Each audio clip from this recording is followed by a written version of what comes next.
mondo dhi malo tok kako winjore nitiere kamoro modong matin ma wang'no wuoye ma kotim to Kenya nyalo dhi maber. Overall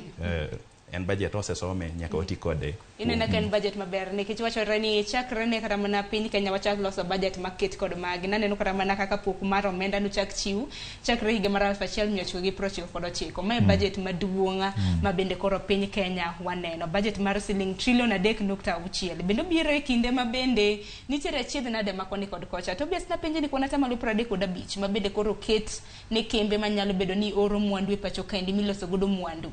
atamalo 35 neno ka ng'eny koso tin bende biro mono kembe makamago oro mwandu gi pachoka.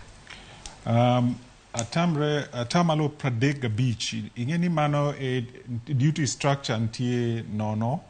apar gi 35 koro 35 ema malo minyalo keti to mano ema koro keti nikech opoge nyadidek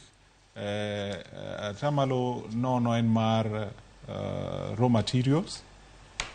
atamalo apar en ga mar miluongo ni intermediate products gima pok otiek losi to atamalo 35 moketi en mar finished products koro any item ma oselosi ma oa oko